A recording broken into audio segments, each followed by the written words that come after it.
Então, alguns casos clínicos, para ilustrar mais ou menos como que a gente trabalha caso venha a necessidade de fazer uma drenagem, né? Então, esse caso aqui foi uma paciente que tinha próstata total e ela teve a infecção nessa região devido a uma cárie, um dente incluso, né, que ela não havia removido, tá? Então, hoje eu tenho pego bastante complicação de casos de sisos que complicam depois, às vezes por deixar o siso. Então, a minha conduta hoje é não tirar siso, se tem indicação, já remove, mesmo que o paciente não tenha dor, não sinta nada. A remoção profilática ela está bem indicada nesses casos, tá? Eu já vi muito paciente perder segundo molar por causa de querer tentar manter o siso, né? Então, aqui nesse caso foi deixado, às vezes até pelo risco de fratura, né? Então, mas o que aconteceu? Às vezes a prótese pegando em cima, contaminou, e aí ocorreu a contaminação e a infecção, né? Essa infecção ela se esterilizou. Então, aqui a forma de conduta para esse caso, basicamente, é fazer a drenagem, né? Então, o paciente provavelmente aqui já tem um alívio da dor. Ele só não pode o quê? Deixar que isso aqui aumente, né? Isso aqui aumente, tá? Então, para que isso não aumente, a gente precisa fazer a exodontia e fazer a drenagem do caso. Então, aqui é a mesa cirúrgica, dos instrumentais que a gente vai precisar. A gente pode anestesiar com anestésico intraoral, com carpule, mesmo que for extraoralmente, tá? Com vasoconstritor, ou sem vaso, isso aí vai ficar a critério de cada um, tá? Uma cânula de aspiração, uma lâmina, tá? Uma 15C, e uma pinça Kelly, que vocês já vão ver para que serve, ou uma hemostática, uma tesoura, um porta-agulha e uma pinça, tá? O fio aqui também para a gente fazer a fixação fazer a fixação do dreno, tá? Aqui a gente tem uma seringa também, porque a gente vai precisar fazer o ponto de punção ali, com a tesoura, com a pinça que a gente vai precisar de funcionar toda essa região, e aí fazer a irrigação com o soro fisiológico. E eu ainda misturo aqui nesse soro fisiológico um pouquinho de clorexidina, tá? Que é uma solução que vai fazer totalmente a irrigação, não tem nada de artigo ainda que comenta sobre isso, mas eu vejo que resolve muito mais rápido, o paciente já volta 2, 3 dias, já volta totalmente, com um local totalmente não, mas bem cicatrizado, a lesão ela regride muito mais rápido, né? Então, a gente vai fazer o acesso ali, a divulsão, toda a região, vai fazer bastante irrigação, tá? E aí depois vai deixar fazer um dreno, que depois no próximo caso clínico eu vou mostrar como é que faz o dreno no nível de consultório. Então aqui está utilizando a mepifacaína com vaso, a gente vai fazer o que? Anestesia apenas do que da pele, ó. Tá? Então a gente não vai, o paciente não vai sentir dor interna lá, por quê? Porque toda aquela região lá está em contato com uma infecção, né? E a infecção meio que está isolando aquela área e o paciente não vai sentir dor. Então a gente precisa anestesiar apenas o que? Onde a gente vai fazer o acesso, o paciente não sentir dor nessa região, nessa perfuração inicial com a lâmina, tá? Então faz a ponta de punção, esses casos aqui são bons porque a gente já sabe onde está a fístula, então a gente vai diretamente nela e acaba fazendo a drenagem.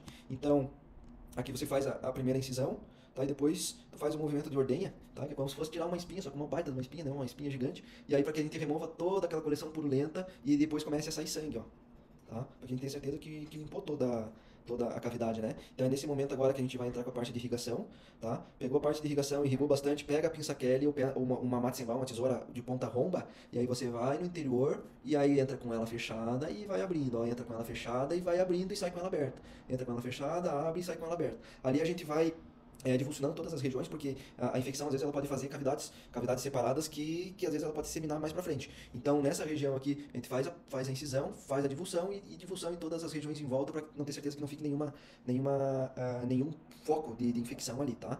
Mesmo que você não encontre nada e não tenha ponto de flutuação, às vezes o paciente já está nesses extremos de edema excessivo de face, claro que tu vai ter analisado a condição sistêmica dele, vai ver se não, a via aérea não está comprometida, para ver se não tem indicação para uma área hospitalar. A gente pode fazer, às vezes, só um ponto de respiro aqui para eliminar todos os gases da bactéria que está localizada nessa região. Então, não necessariamente a gente pode ter essa condição de pus, né?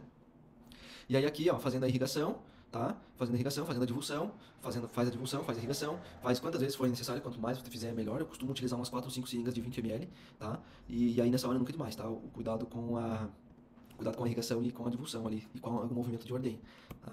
Onde a gente vai fazer o quê?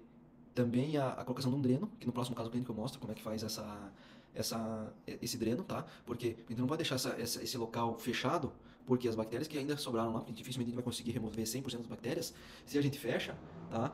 Elas tendem a começar a se proliferar novamente. Então o que acontece? A gente coloca um dreno para que deixe essa ferida aberta e coloca um curativo, uma gaze, para que aquela infecção ela comece a escorrer, né? Então o paciente mesmo pode fazer um movimento de ordenha e o paciente, conforme vai fazendo a troca do curativo, ele vai vendo, tá mais seco a gaze, o curativo ou não, tá? Se está muito úmido, para a gente saber quando que a gente vai fazer a remoção do dreno. Então, a partir do momento que o paciente está 1 ou 2 dias já com a gaze seca, a gente já pode fazer a remoção do dreno, tá? E aí, infelizmente, a gente vai ter que deixar o quê? Cicatrizar em segunda intenção, tá? Essa região.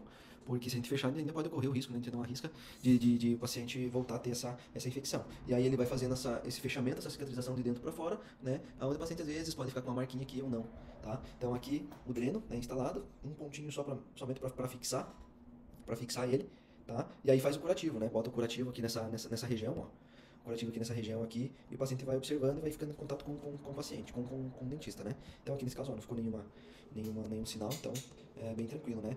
Claro que depois também foi feita a remoção do agente causador ali, que foi o dente, né? Então aqui tinha risco de fratura de mandíbula, se não me engano, acho que foi até feito no nível hospitalar. Esse é o caso do professor Renato Valiati, né? Então é um caso mais antigo. E aí, ó, fazendo fechamento, remoção da causa, né, do agente causador. Então, caso concluído, né? Então a gente tem o segundo caso aqui, ó, que a gente já nota que não tem tanto ponto de flutuação, porém a gente tem esse ponto onde a gente pode fazer a drenagem, tá? Então, nesses casos aqui, vamos dizer assim, não é uma controvérsia, mas tem alguns profissionais que têm uma conduta um pouco diferente. Então, vamos supor que é do incisivo inferior aqui, tá? Você conseguiu identificar que é daquele incisivo, você conseguiu abordar o canal, conseguiu fazer o tratamento do não, tipo, ou deixou a medicação entrar no canal. Quer passar uma medicação sistêmica, não necessariamente tu pode fazer essa drenagem aqui, ó, tá? Tu pode ver se essa lesão com o medicamento e com o tratamento do agente causador, ele vai resolver, tá? E aí, às vezes, a gente pode não precisa fazer essa drenagem. Então, depende muito de cada caso, né? Então, assim, se precisarem, às vezes, podem mandar, chega um caso mais complexo para vocês, quiserem, eu vou deixar no final ali meu contato, podem mandar, né, a gente responde assim que possível. Professor, o que acontece aqui nessa região aqui que tu acha que pode drenar, qual que é a condição sistêmica do paciente, qual que é a situação, tem algum exame de imagem? Então já vem com todos os dados que a gente pode agir de uma forma mais rápida e mais certeira, vamos dizer assim, sem às vezes precisar fazer a drenagem e deixar o paciente às vezes com uma cicatriz, né, a gente nunca sabe como é que vai cicatrizar essas regiões ali. Mas mesmo aqui foi de conduta fazer a drenagem, então fazendo ali o ponto de punção, né? Utilizando a Matzenbaum aqui ou a hemostática para fazer a divulsão dos pontos de toda a região em volta ali da infecção, né? E aí o movimento de ordenha, ó. Então o paciente apresentava bastante, espero que ninguém esteja jantando, né? Até esqueci de comentar isso aí, porque às vezes pode estar jantando junto aí, né? Acabei com a janta do pessoal aí. Ainda mais se for pão com leite condensado, né, professor Denis? Aí lascou de vez, né? Então aqui teve bastante ponto de, de flutuação, onde o paciente conseguiu, o profissional, né, conseguiu fazer bem a drenagem da infecção. Então aqui, ó, removendo toda a parte de pus, e aí a gente vê que mais ou menos está chegando no final quando começa a vir um pouquinho de sangue, né? Mesmo assim a gente continua o movimento de ordenha, tá? Continua o movimento de ordenha que é para não ficar nada, né? Irrigação com bastante soro, né? Se quiser utilizar um clorexidina, pode utilizar também. E aqui a confecção do dreno. Então a gente pode pegar o dedo de uma luva estéreo, tá? E aí a gente faz o recorte dela aqui na base, na ponta, né? Vai abrir ela e vai fazer o quê? Vai fazer o serrilhado aqui para que conduza, né? Faça a condução da saída, para a saída do pus, né? Então para a região externa. Então coloca o dreno, tá? Nesse sentido que é o quê? Para ter a vazão, né? Nesse sentido aqui para ter a vazão do que ficou ainda ali. Aí você vai dar um pontinho, deixa ali estável e faz um curativo, ó. Faz o curativo, esse curativo o paciente vai trocar esse curativo todo dia. Então, ali onde ele vai analisar se o curativo está seco ou não está, para saber quando que você vai remover o dreno. Para remover o dreno, como é que tu vai fazer? Tu vai remover o ponto, sem anestesia, sem nada, e vai puxar o dreno, tá? Então, toda aquela região está meio que epitelizada, então o paciente não vai sentir dor para remover o dreno, nem nada, certo? Espero que eu já esteja respondendo todas as perguntas de vocês aí. Se não, parem e façam as perguntas, tá? Ou anotem aí, se quiserem fazer no final da aula também, como preferir. Então aqui a abordagem cirúrgica 3, que é, no caso, aquele paciente que já ele apresentava mais uma celulite facial do que propriamente uma fístula, né, uma infecção. Apresentava infecção, mas não apresentando fístula. Mas no estágio 2 avançado, que é a parte de celulite facial, que é a mais perigosa, onde você pode ter o fechamento das vias aéreas, né? Então, nesse caso, o paciente está correndo mais risco de vida, então ele já estava em nível hospitalar, ó, não estava mais em consultório, a gente não consegue mais resolver, né? Até às vezes a gente não sabe se o paciente tem alguma condição sistêmica que complique, que já fez com que o profissional indicasse levar pro ambiente hospitalar, né? Às vezes a condição que o paciente chega ali já com dificuldade de respirar, com febre, né, com trismo, às vezes não consegue fazer, precisa de uma medicação endovenosa para o paciente liberar aquela boca um pouco mais rápido, precisa fazer a drenagem para liberar um pouco mais rápido, para fazer o tratamento do agente causador, tá? Então nesse caso aqui o paciente apresentava trismo, apresentava um edema, apresentava um eritema, então ele estava em uma fase bem avançada, né? Porém, se não me engano, não tinha nenhum ponto de flutuação aqui ainda, mas mesmo assim a gente pode fazer a drenagem para liberar o gás que fica acumulado em toda essa região, tá? Então a gente às vezes pode fazer um ou dois ou três pontos de drenagem, nesses casos mais graves, para liberar o gás, né? Deixar um dreno e para que também a lesão ela seque muito mais rápido, tá?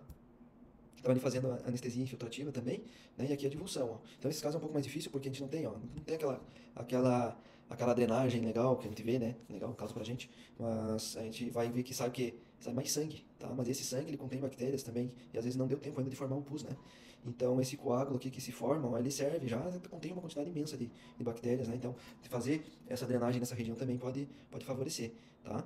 Então, ó, suspeita ter um ponto de flutuação um pouco mais inferior. Então, aquela questão de mediastino, não deixar ele por mediastino, não deixar ele comprimir via aérea, teve como conduta também fazer mais um ponto de flutuação. Nem mostra na próxima imagem aqui, ó. 2 pontos de flutuação, né? 2 pontos de drenagem, por quê? Para não deixar essa infecção tomar conta do mediastino, tá? E o paciente vir correr o risco de morte, tá? Então aqui, 7 dias, ó. 7 dias após, então já tem a resolução, ele volta para a remoção do dreno, provavelmente o curativo ele já tá seco. Você vai remover o pontinho, vai puxar esse dreno, tá? Sem anestesia, sem nada, e aí o paciente vai estar curado. Então esse paciente é o paciente da pericoronarite, tá? Então, às vezes não foi de origem endodôntica, né? Então, a gente precisa, na parte de diagnóstico, identificar muito bem. Tem os exames de imagem, tá? Os sinais clínicos do paciente para saber para que lado a gente vai seguir. Né? Então, já com a abertura de boca melhorando, já feita a remoção do dreno, né? Deixando um curativo ali só para proteger, não ficar aberto, então não é dado ponto nessas situações, né? Então, em 7 dias aqui o paciente vai fazer acompanhamento a nível no consultório, né? Então, a gente consegue ver aqui que a redução já drástica já do edema de face, né?